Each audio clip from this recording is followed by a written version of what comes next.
Crash in the ice world. The sky was dark.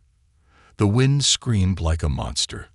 Ice and snow covered everything. A small ship flew low through the storm, shaking badly. Inside, the human pilot, Eli, held the controls tight. His face was cold. His hands were shaking. "This is bad," he whispered. "Real bad." Eli had been on a rescue mission. He was supposed to help a lost human team. But something went wrong. The storm came too fast. Now his ship was crashing. The ship hit the ground hard. Boom. Metal broke. Glass cracked. Fire sparked. Then silence. Eli opened his eyes slowly. His head hurt. Blood ran down his cheek. The ship was broken. He looked around. His comms were dead. The heater was broken. Only one thing worked: the door. He pulled on his coat and gloves. He knew if he stayed in the ship, he would freeze. He stepped outside. Snow hit his face like sharp needles. "This is a frozen hell," he said. The world outside was ice and rock. Big white mountains stood in the distance. Nothing moved. Nothing lived. Eli's breath turned to mist. He walked, looking for shelter. His boots sank deep into the snow. His legs hurt. His body was getting cold. After an hour, he saw something. A tall, broken tower half buried in snow. He hurried. The tower looked old and alien. The door was strange, round and glowing faint blue. He pushed it. It opened with a loud sound. Inside, it was dark but warmer than outside. Strange lights blinked on the walls. He dropped to the floor, tired. Suddenly, he heard a voice behind him. "Stay where you are, human." Eli froze. He turned slowly. A tall figure stepped out of the shadows. A woman, but not human. Her skin was silver and smooth. Her eyes were bright blue. Her hair was black and tied back. She wore a torn cloak, and in her hand she held a glowing spear. Eli raised his hands. "I'm not here to fight." She walked closer.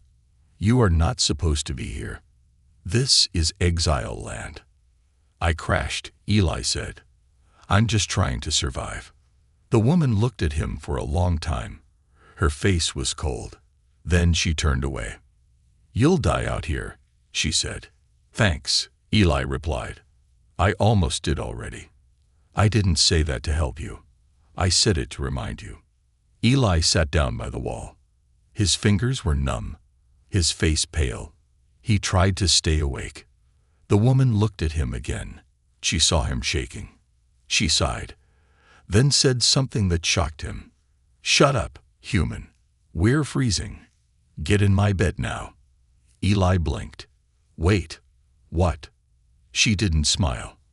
"I said get in the bed. There's only one heat source left in this building, and it's under the bed mat. If we don't share it, we both freeze." Eli didn't argue. He followed her into the next room. It had an old alien bed made of metal and soft light. The woman lay down first, then looked at him. "Hurry." Eli got in beside her, careful not to touch. The bed was warm, but barely. She reached over and pulled the heat switch. A soft hum filled the room. The bed warmed slowly. For a moment, there was silence. Then Eli whispered, "I never got your name." She said nothing. Then, finally, Vale. "I was once a commander. Now, I'm nothing." Eli looked at her. "I'm Eli. Pilot. Still trying to be something." Vale looked at him from the corner of her eye. "Don't get in my way. I won't save you." "Not asking for saving," Eli said. "Just warmth." She closed her eyes. "Then sleep. You'll need your strength. This world doesn't care if you live or die." Outside, the storm grew louder. But inside that bed, two strangers from two worlds lay close, not because they wanted to, but because they had to. And something in the air changed. The fight to survive had just begun. The bed packed. The storm outside was still wild. Snow slammed against the alien walls like angry fists. The cold tried to sneak through every crack. But inside the small room, Eli and Vale shared the strange, glowing bed, wrapped in silence and strange thoughts. Eli couldn't sleep. His eyes stared at the soft blue lights on the ceiling. He could feel Val's slow breathing beside him. Her skin was colder than a human's, but still warmer than the air outside. The bed's heat core buzzed quietly under them. It wasn't enough. His hands and feet still felt frozen. But at least he wasn't dead. Vale hadn't spoken much after giving her name. She stayed still, arms crossed, facing away from him. Her eyes were open. She wasn't sleeping either. Finally, Eli whispered, "So, how long have you been out here?"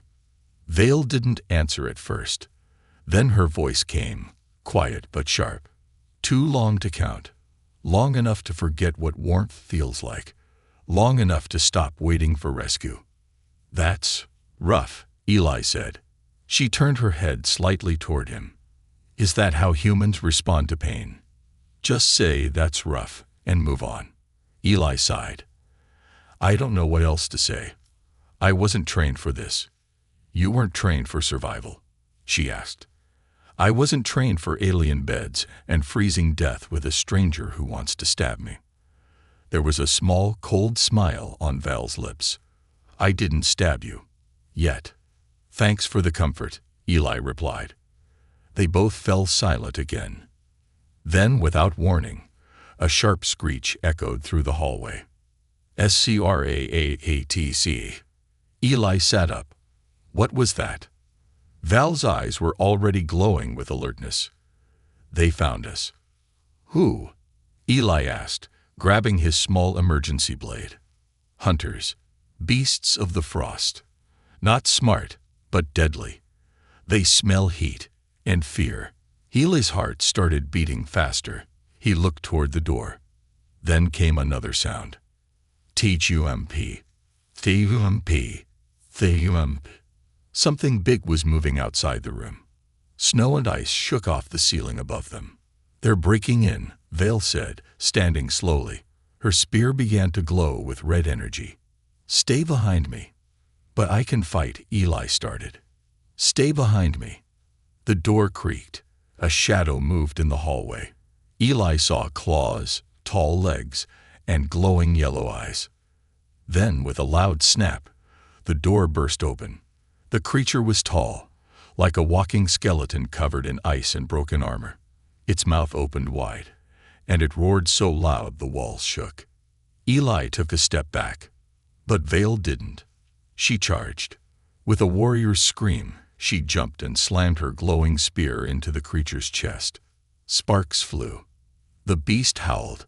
It grabbed Vale and threw her against the wall. "Val," Eli shouted. She hit the ground hard but rolled back to her feet like a soldier. "Stupid beast," she growled. Eli pulled a flare from his belt and lit it. Bright red light filled the room. The creature turned toward it, confused. "Now," Vale yelled. She ran forward and sliced through its leg. The beast dropped to one knee. Eli threw the flare into its mouth. The creature swallowed fire. It exploded from the inside, letting out one last roar before falling into a heap of smoke and ice. Silence returned. Eli fell to his knees, breathing hard. That was insane. Vale leaned against the wall, blood dripping from her lip. That was just the beginning. She walked to the door and shut it again. Then she locked it with a strange alien key. Eli looked at her. "Thanks for not letting me die." She gave him a tired look. "Don't thank me yet. More will come." They both returned to the bed, not out of comfort, but survival. As they lay there again, Eli spoke. "You fight well." Vale said nothing. Then slowly she replied, "I used to be a general. I led armies. I made people fear my name. But one day, I refused to burn a peaceful village. My leaders said I was weak. They exiled me here, to die alone." Eli listened quietly. "That doesn't sound like weakness to me," he said softly. "That sounds like a good person." Vale looked at him, eyes cold but soft. You humans always see hope in broken things. Maybe that's our strength, Eli replied. She didn't answer. But this time, when they lay in the bed, she didn't turn away. Outside, the storm started to calm. But in the distance, more howls echoed across the ice. The frozen world was not done with them. Not yet. The fire crystal. The next morning came slowly. The storm outside had softened to a dull wind, blowing snow across the empty plains. Ice still covered everything like a death blanket.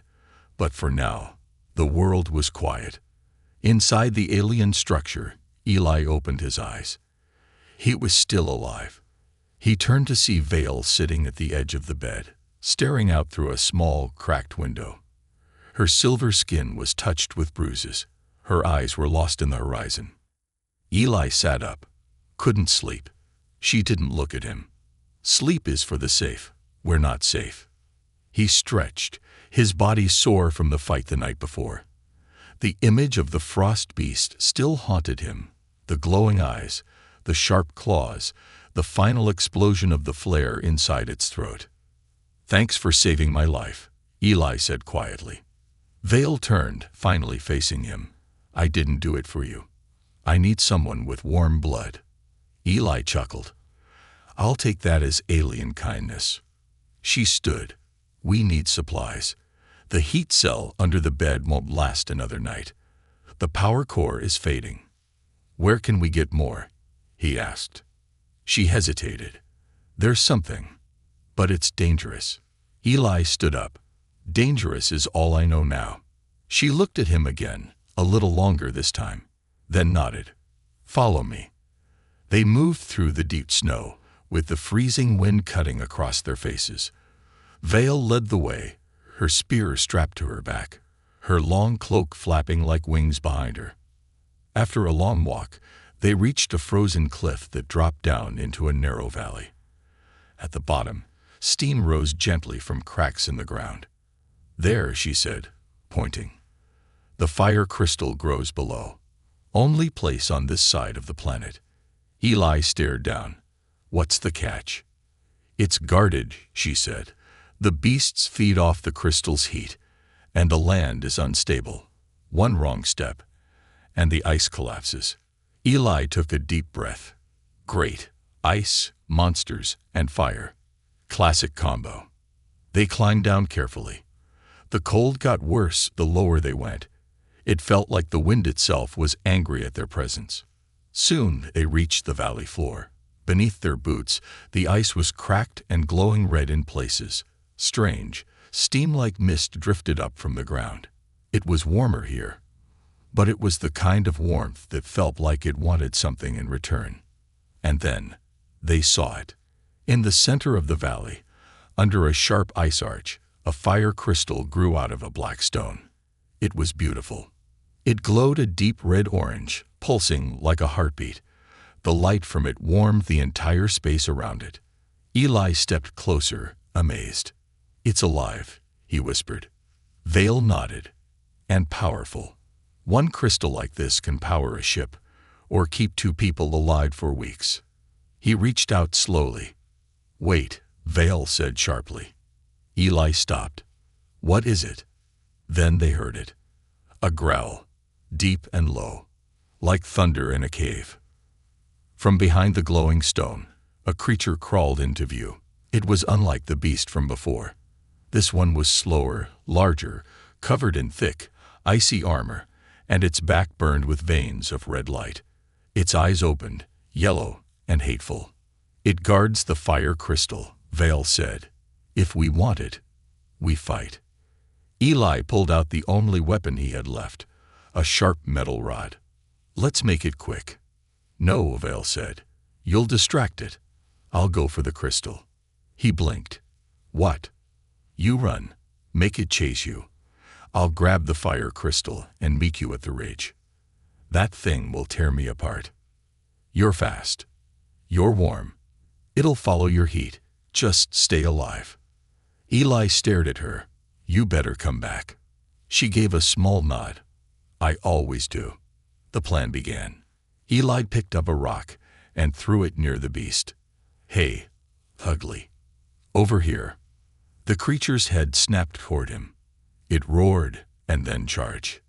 Eli ran. Snow exploded behind him as the monster chased, smashing ice walls and roaring louder with each step. His heart pounded. His legs burned. But he didn't stop. Back near the crystal, Vale moved fast. She pulled out a strange alien tool and carved around the fire crystal with quick, expert movements. The crystal glowed brighter, sensing her hands, but didn't resist. She lifted it, and the stone's heat washed over her body like fire in her blood. Suddenly, the ground cracked. The heat had awakened something in the valley. The ice beneath her began to collapse. She ran, clutching the crystal, dodging falling shards and breaking earth. Eli reached the cliff. He turned to see the beast still chasing him. Then, boom! The ground exploded as Vale leaped through smoke and steam, fire crystal in hand. She landed beside Eli. "Jump!" she yelled. They climbed together, fast and breathless, as the valley behind them collapsed into fire and darkness. Later, back in the shelter, the fire crystal glowed bright red in the power core. Warmth returned. Eli sat beside it, shaking and laughing at the same time. That was insane. Vale, lying back against the wall, nodded. "You risked your life for that crystal," Eli said. She opened one eye. "I risked it for both of us." Eli smiled. Vale looked away quickly. But in the heat of the new fire, something unspoken burned brighter than before. They weren't just survivors now. They were something more. The message from space. Days passed. The fire crystal had changed everything. Warmth returned to the alien shelter. Lights flickered back on. Machines hummed faintly after years of silence. For the first time since the crash, Eli could breathe without seeing mist leave his mouth. But something else was changing too. Vale. She spoke more now. Not much, but enough. They shared food, stories, even quiet laughs. They didn't sleep apart anymore, not because they were cold, but because it felt wrong to be alone. Still, behind Val's calm eyes, something stirred, something she didn't speak about. One night, while she was out searching for salvage, Eli stayed back to fix his broken wrist comm. It was bent during the crash and frozen stiff ever since. But with heat and power restored, he worked through the circuits carefully. He connected wires, repaired the antenna, and then it blinked. A signal. Eli stared. "Wait, that's not possible." The tiny screen lit up. A voice cracked through static. "Mission report. Any survivors respond. Rescue ship inbound in 3 days. Coordinates locked." Eli's eyes widened. He grabbed the comm tight, heart racing. "I'm here. I'm alive. This is Eli from Scout Unit 9. Rescue confirmed. Please repeat, confirm." The voice faded, but the message looped. "Rescue. Inbound. 3 days." He smiled wide for the first time in weeks. "I'm going home." Footsteps echoed behind him. He turned. Vale stood there, holding a bag of metal parts in one hand. Her face was blank, her eyes fixed on the comm. "You contacted them," she said. I didn't mean to. I was just fixing it, and it came back on." "Vale, we're saved." But she didn't smile. Instead, she walked slowly toward him. Then, without a word, she raised her hand and smashed the comm against the wall. Eli stared in shock. The pieces hit the floor, sparks flying. "What are you doing?" Her voice was cold, shaking. "You shouldn't have done that." "Vale, that was our only way home. That was my way home." "I don't care," she snapped. Eli stepped back. "What the hell is going on with you?" She looked away, breathing hard. "You don't understand." "Then explain, because to me, it looks like you just destroyed the one good thing we had." Vale turned to him slowly. Her eyes weren't cold now. They were haunted. If your rescue team finds me, they'll kill me. Silence. Eli blinked. What? She nodded, voice low. I was a general. I disobeyed direct orders. I refused to kill innocent families during the final war. I spoke out against the High Circle. They said I was a traitor. I was exiled, not just to this planet, but to death. She stepped closer, her voice trembling. They didn't just throw me away, Eli. They buried me. Eli tried to understand, but it was too much, too fast. But the rescue team is human, not your people. She shook her head. You don't get it. If I'm found with you, your people will ask questions. Who I am, why I'm here. And when they hear my name, they'll hand me over. They'll trade me for peace or tech or politics. It doesn't matter. Eli stared at her, chest rising and falling. I would never let that happen. Vale looked at him, and something in her expression cracked. Even if you don't, someone else will. I've seen it before. I won't go back in chains.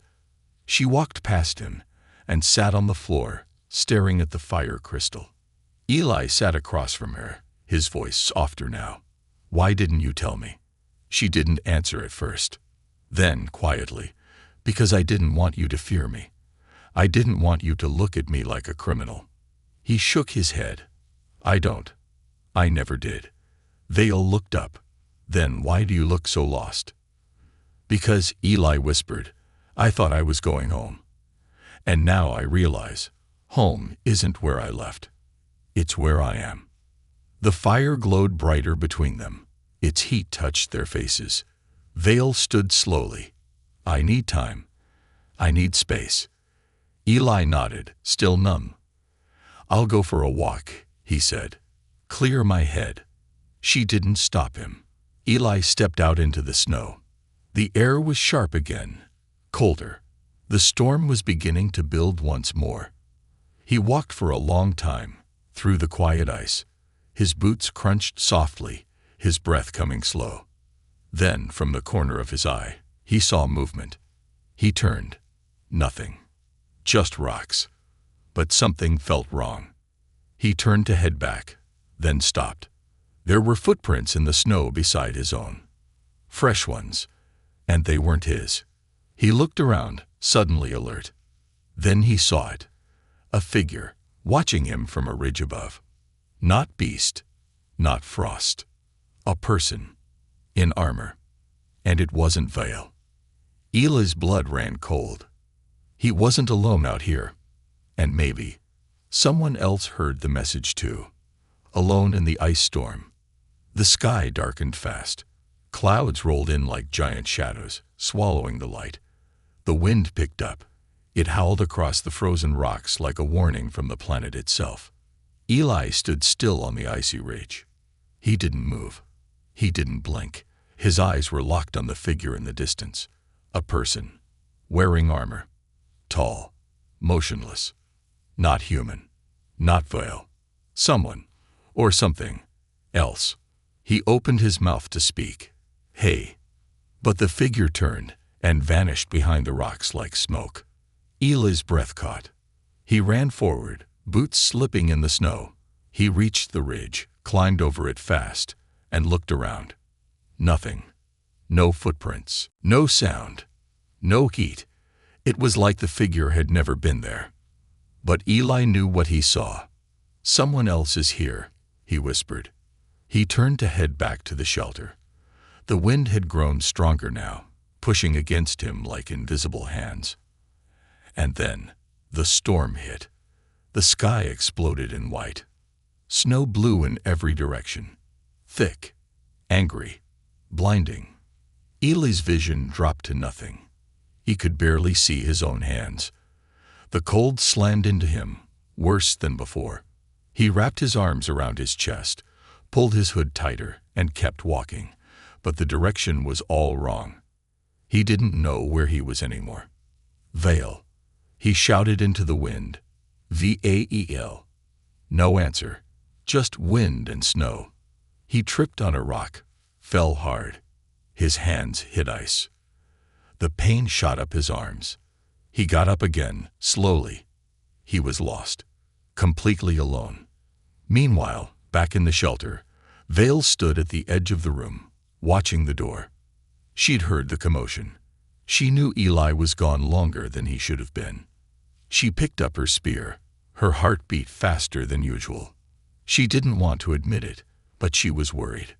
She walked outside.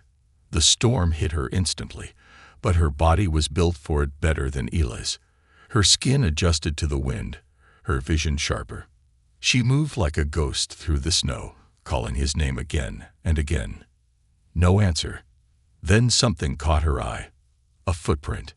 She bent down, touched it. Warm, fresh. Then another set, different pattern. Armor tread. Not Eli. Her blood turned cold. "He's not alone," she said. Out in the storm, Eli found a cave. Small and hidden. He crawled inside, shivering hard. His lips were blue. His fingers numb.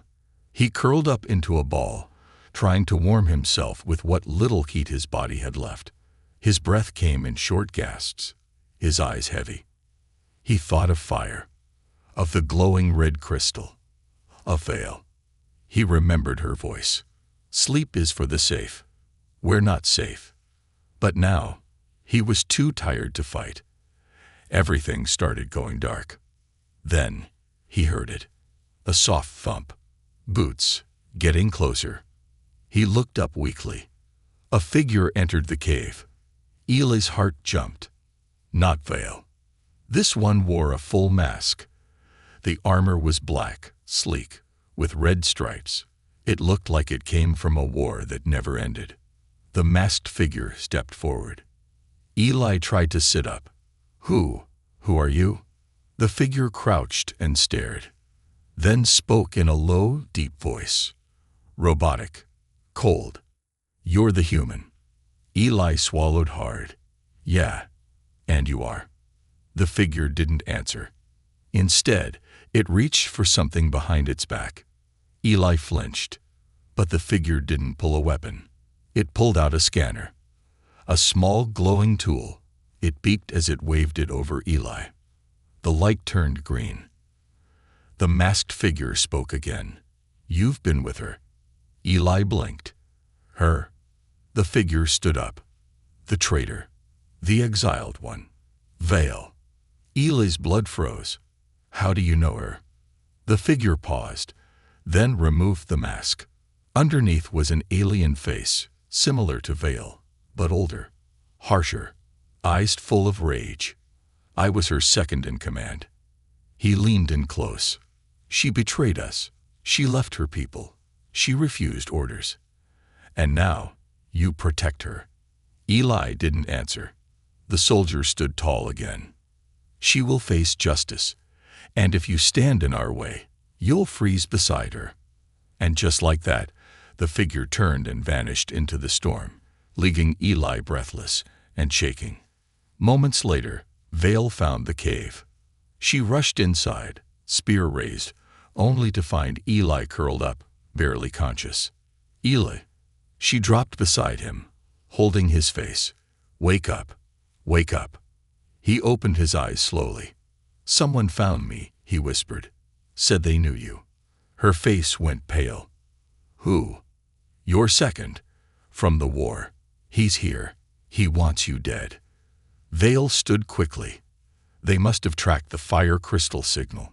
They're coming." Eli sat up with her help. "Then we run, right?" Vale shook her head. "No, this is our world now. We don't run. We survive." Her grip on the spear tightened. And for the first time, Eli saw something in her eyes that wasn't fear, or cold, or pain. He saw fire. The final storm. The air was heavy, not just with cold, but with something deeper. War. The kind that came silently. The kind that crept in like frostbite. Slow, deadly, and impossible to stop once it touched your heart. Back at the alien shelter, Vale helped Eli inside. He was still weak from the storm. His lips had color again, but barely. The heat from the fire crystal wrapped around them like a shield against the death outside. Eli leaned against the wall, catching his breath. He said, "You're second in command. He's here. He wants you gone." Vale stood by the window, watching snow swirl under the pale sky. Her jaw was clenched. Her spear leaned against the wall, freshly sharpened. "I knew this day would come," she said. Eli looked at her. "You don't have to fight him. We can escape. Take the fire crystal and run." She shook her head. "There's no more running. Not for me." He sat up straighter. "But what if we're not enough? What if they send more?" Vale turned to him, her eyes filled with fire. "Then we fight harder." She walked to a corner of the room and knelt beside a hidden panel. With one push, the floor hissed open. Beneath it, a glowing alien crate rose slowly. Inside, gear, weapons, tech, armor. Eli's eyes widened. "You've had a war chest this whole time." Vale smirked. "I was a general, remember?" She tossed him a small device. "Wear this on your wrist. It can create a short energy shield for 30 seconds. Use it wisely." He strapped it on, looking uncertain. Vale pulled out a second spear, sleek and black with a pulsing red core. Her fingers tightened around it like it was a piece of her soul. "I buried this when I was exiled," she whispered. "I never thought I'd hold it again." Eli stood beside her. "Then let's use it for something good." Hours later, the storm hit harder than ever. But through the thick white clouds, a ship descended. Sleek, black, silent. It didn't roar, it whispered. And it brought death with it. The door opened, and 5 armored soldiers stepped out. One in front. The same alien Eli had seen before, Val's second in command. His name was Commander Therix. His face was scared, his eyes sharp, his voice cold. "Scan the area. She's close. I can feel her dishonor in the wind." His soldiers moved like machines, rifles ready. Inside the shelter, Eli and Vale watched the scanners blink. "They're here," Eli said. Vale took a deep breath. "Let's welcome them." They split up. Vale moved through the ice caves behind the shelter, silent as the wind. Eli circled wide, using the storm for cover. They had planned this well. Traps were set. Paths were rigged. If this was their last stand, it would not be easy for their enemies. One of the soldiers walked near the ridge. His boot stepped on a strange tile buried under snow. CLITK. A blast of ice spikes shot from the ground, piercing his armor. He didn't even scream. The others turned, but saw nothing. Then, crack. Another soldier fell, his legs swept out by a hidden wire. As he tried to rise, Eli leaped from behind a rock and slammed his shield device forward. A glowing wall flashed to life, pushing the soldier off the edge of a drop. Down below, Vale met 2 enemies face to face in the tunnels. Her old spear spun with deadly grace. She didn't hesitate. One strike to the throat, one to the chest. Quick, clean. She remembered every lesson from war. Every movement told a story. And she was telling hers with blood. Commander Therix reached the shelter door. He stepped inside slowly. It was quiet. Too quiet. He walked in, scanning with his helmet. Then he heard a whisper behind him. "Still weak, Therix." He turned, too late. Vale dropped from the ceiling above, landing hard, her blade slicing across his chest. He staggered back, but blocked the second strike. They clashed with sound like thunder, old commander against new, both trained in the same deadly style. Eli arrived moments later and saw them fighting. He didn't jump in. He knew this was Val's battle. This was personal. Vale dodged a high strike and spun low, sweeping Therix off his feet. She leaped, blade ready, but he rolled away, firing a plasma round from his gauntlet. It hit her shoulder. She cried out, fell, rolled. Therix stood, breathing hard. You should have died out here, Vale. She rose slowly, bleeding. I did, she said, but I learned to live again. She threw her spear, not at him, but at the power core behind him. Boom. The room exploded in heat and light. Therix was thrown back. Eli grabbed Vale and pulled her into the cave system. The entire shelter burned behind them. They sat at the cave mouth, watching smoke rise under the darkening sky. Eli wrapped a bandage around Val's arm. You did it, he said. You ended it. Vale didn't smile. No, I just bought us time. She looked at him. You still have a choice, Eli. When your people come, you can go. Eli shook his head. I already made my choice. He looked up at the stars. I stay. With you. A choice of worlds. The wind had quieted. For the first time in weeks, the sky was clear. The stars above sparkled like cold fire. The snow no longer screamed. It simply fell. But something else was falling too. A ship. Sleek. Silver. Human-made. Its lights blinked softly against the dark sky as it descended into the snowy plains. It didn't roar like the alien warship before it. It came in peace.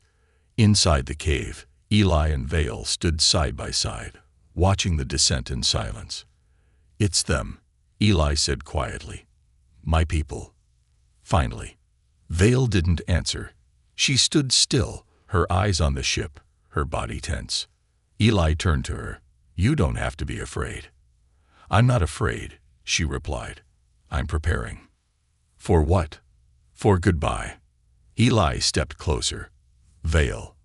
But she raised a hand, stopping him. I know how this works, Eli. I've seen it in your eyes. You miss your world. Your people. This place is death for you. He shook his head.